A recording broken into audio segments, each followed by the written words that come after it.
Assalamualaikum warahmatullahi wabarakatuh. Bertemu lagi dengan saya, Dwi Tika Suraya, dalam materi kita hari ini yaitu tentang jurnal khusus. Apakah kalian tahu tentang jurnal khusus?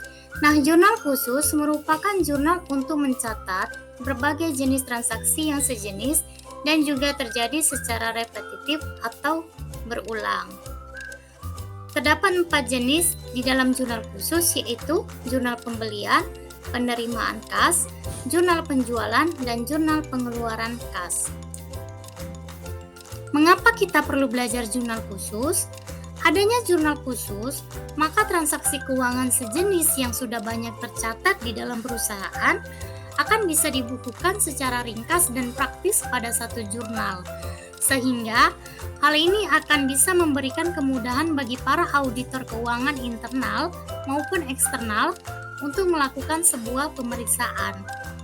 Jurnal khusus diperlukan dalam penyusunan laporan keuangan karena adanya pembagian tugas untuk banyak fungsionaris keuangan yang menjadikan pencatatan lebih praktis, efisien, dan hemat waktu serta biaya.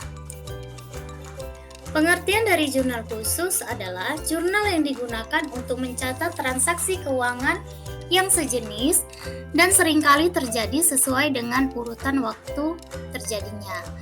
Nah, manfaat dari jurnal khusus itu sendiri, yang pertama, menyebabkan terjadinya pembagian kerja di sini. Nah, yang kedua, memudahkan untuk posting ke buku besar. Yang ketiga, pengendalian internal menjadi lebih baik. Yang keempat, menghemat biaya dan tenaga. Nah, kalau ada yang bertanya seperti ini, apa sih perbedaan antara jurnal umum dengan jurnal khusus? Nah, kalau jurnal umum, dia terdiri dari 5 kolom, yaitu kolom tanggal, keterangan, referensi, debit, dan kredit. Sedangkan pada jurnal khusus, bentuk jurnal itu disesuaikan dengan kolom-kolom yang diperlukan dalam mencatat transaksi yang sejenis. Nah, kemudian pada jurnal umum, pencatatan transaksi dilakukan secara kronologis. Artinya, kalau transaksi pada perusahaan itu terjadi pada tanggal 1, 2, 3, 7, 8, 9, 10, 11, 12, dan seterusnya, maka pencatatan itu dilakukan secara berurutan sesuai dengan tanggal. Nah, pada jurnal umum, pencatatan transaksi itu dikelompokkan sesuai dengan jenisnya saja. Nah, kemudian pada jurnal umum, posting dari jurnal ke buku besar dilakukan langsung setiap terjadinya transaksi. Kalau pada jurnal khusus, posting dari jurnal ke buku besar dilakukan secara berkala dan kolektif pada akhir bulan. Jurnal khusus itu terdiri dari 4 jenis. Yang pertama ada namanya jurnal penerimaan kas. Digunakan untuk apa? Yaitu digunakan untuk mencatat transaksi penerimaan uang secara tunai. Ingat ya, penerimaan uang secara tunai. Nah, yang kedua ada namanya jurnal pengeluaran kas atau disebut dengan JKK, jurnal kas keluar. Nah, jurnal ini digunakan untuk mencatat transaksi pengeluaran uang secara tunai. Nah, ini ingat ya, untuk mencatat pengeluaran uang secara tunai. Misalnya pembelian barang dagang secara tunai, pembelian peralatan secara tunai, pembelian perlengkapan secara tunai. Pokoknya yang berhubungan dengan pengeluaran uang, maka dicatat ke dalam jurnal pengeluaran kas. Sedangkan jurnal penjualan atau disebut dengan JJ atau jurnal jual, yaitu untuk mencatat transaksi penjualan secara kredit.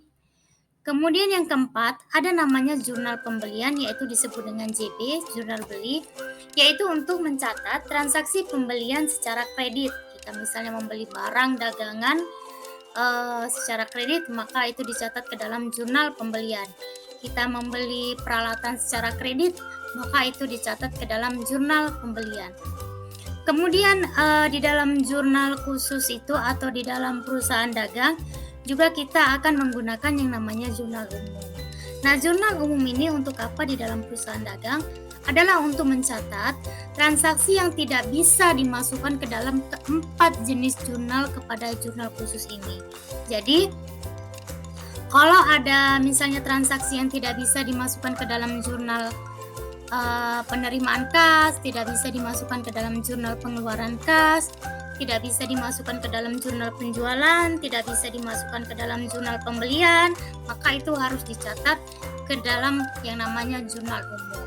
Contohnya misalnya retur pembelian atau retur penjualan.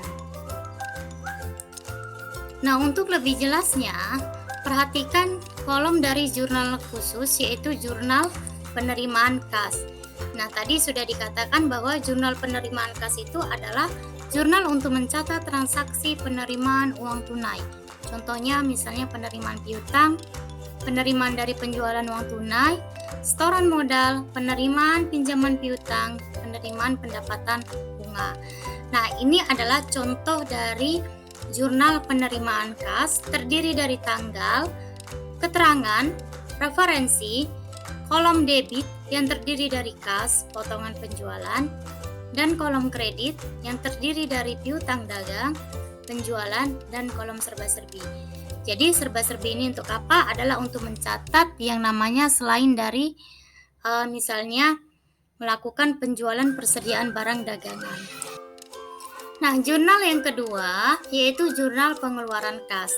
Digunakan untuk apa tadi? Yaitu untuk mencatat transaksi pengeluaran uang tunai. Contohnya, pembelian barang dagang, melunasi hutang, membayar beban, pengambilan prepe berupa uang tunai. Jadi, kegiatan yang sifatnya mengeluarkan uang, maka itu akan dicatat ke dalam jurnal pengeluaran kas.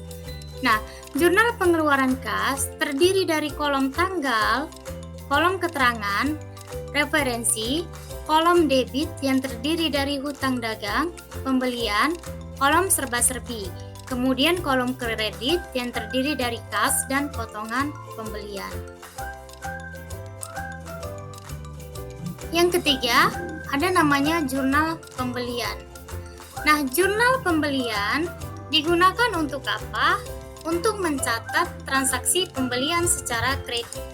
Nah, jadi ketika melakukan pembelian secara kredit, maka itu akan dicatat ke dalam jurnal pembelian.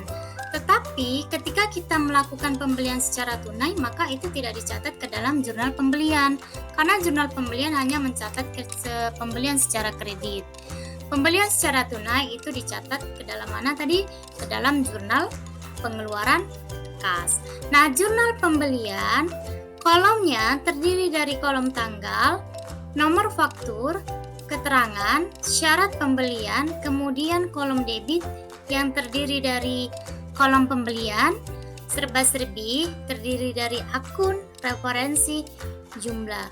Kemudian adanya kolom kredit. Nah, yang keempat ada namanya jurnal penjualan. Digunakan untuk apa? Nah, jadi jurnal penjualan ini adalah jurnal yang digunakan untuk mencatat transaksi penjualan secara kredit. Nah, kalau transaksi penjualan secara tunai dimasukkan kemana? Nah, transaksi penjualan secara tunai tadi dimasukkan ke dalam jurnal penerimaan kas. Nah, kolom jurnal penjualan itu terdiri dari tanggal, nomor faktur, keterangan, referensi, syarat pembelian, kemudian piutang dagang yang terdiri dari masuk ke kolom debit, kemudian kolom penjualan masuk ke kolom kredit. Nah, yang terakhir yaitu ada namanya jurnal umum. Jadi jurnal umum ini ketika kita belajar perusahaan dagang, kita masih menggunakan jurnal umum. Jadi jurnal umum ini digunakan untuk apa? Untuk mencatat transaksi yang tidak bisa masuk ke dalam keempat jurnal tersebut. Keempat jurnal tersebut yaitu tadi jurnal penerimaan kas, jurnal pengeluaran kas, jurnal penjualan, dan jurnal pembelian. Oke, sampai di sini materi kita yaitu mengenal tentang jurnal khusus. Kita akan masuk lagi materi pada pertemuan channel yang berikutnya. Sampai jumpa.